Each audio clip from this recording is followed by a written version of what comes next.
Let's take a look at this booster fan I bought on Amazon, how it looks like for our dryer.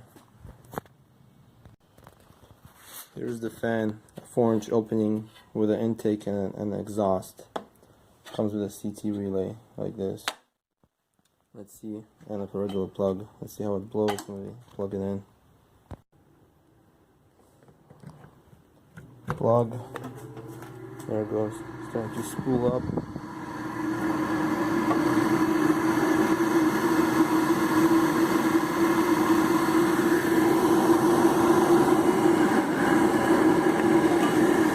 Goes in, comes out.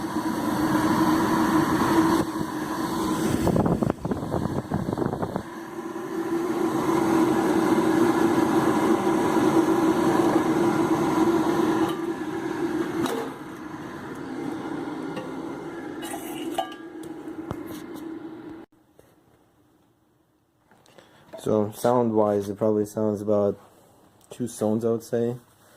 It sounds quieter than the super loud exhaust fans in the bathroom. So once it's installed under the house, you shouldn't really hear it, especially with the dryer running. So it has little brackets that you can mount to. Okay, we'll take a look how we mount it. So we're here at the panel. We need to bring a 120 from here out to the exhaust fan. This exhaust fan is going to mount, and you do want to mount it on the end of your vent run, so it's actually sucking instead of trying to blow through the long pipe. Much more efficient. So usually what I would do is probably just cut the sheetrock like that, so I can remove that piece of sheetrock and I can clearly see all the wires coming down. You want to be careful when you do that. But in this case, so in that setup, you could easily drill a hole up there, run the wire over. You know, you can easily punch out over here, put a connector. In this setup, I'm just gonna put a box right there and run an EMT along the wall and out under over there, basically under the crawl space. So that's how the wire is gonna travel.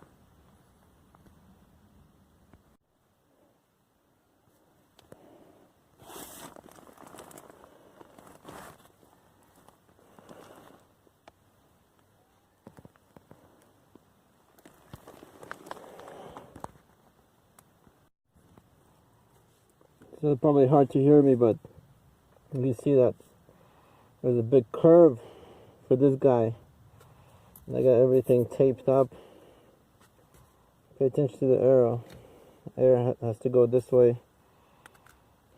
Now I have to connect the receptacle and continue installing this pipe.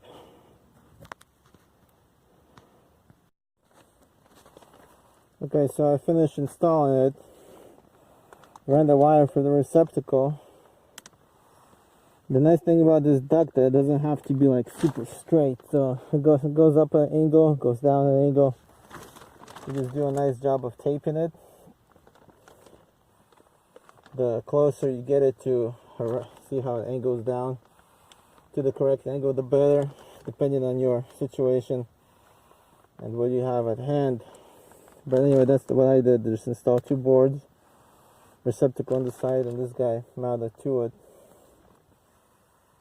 Don't forget to bring washers. So it's a pretty long run here, probably around 35 feet or more, with a lot of bending here and the same bending on the other side.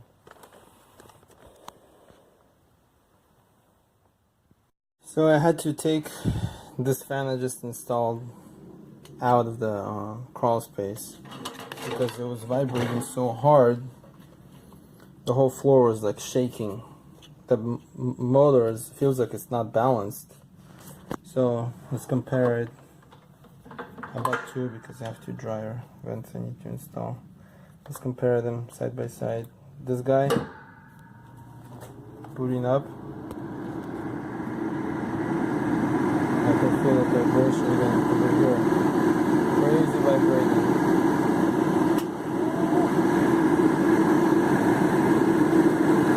The fan is moving. It's off off right now.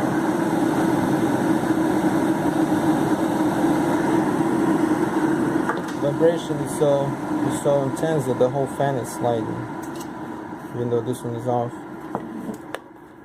I'll turn this one on.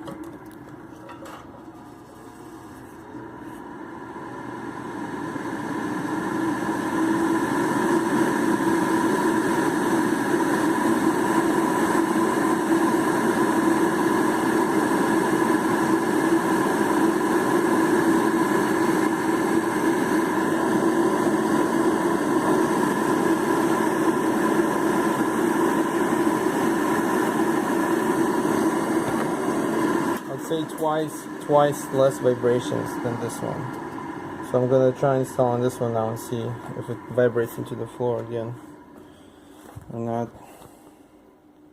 So this time I installed the second fan the same way, but I noticed that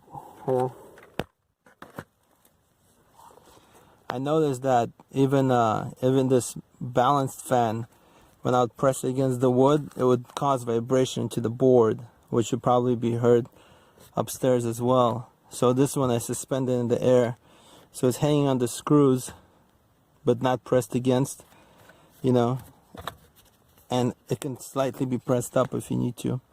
And I took this padding from a toolbox and just put it in there as well, and it seems like it's running. The fan itself is running much better, but once it's not pressing, it seems like there's zero vibration being introduced into the floorboard. So we'll plug this guy in and go upstairs and see how it sounds from up top. It sounds much better down here. The vibration is very minimal, almost nothing.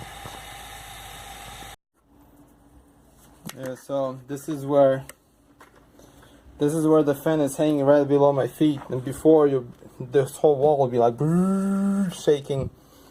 Not really shaking, but you know, you can watch TV with that on. Very, very loud. Right now, my earplugs, take them out, can't hear anything. So now we're at the circuit breaker. I'm sorry, the electrical panel. And you want to identify, well, first of all, never ever touch those two guys. They're always hot.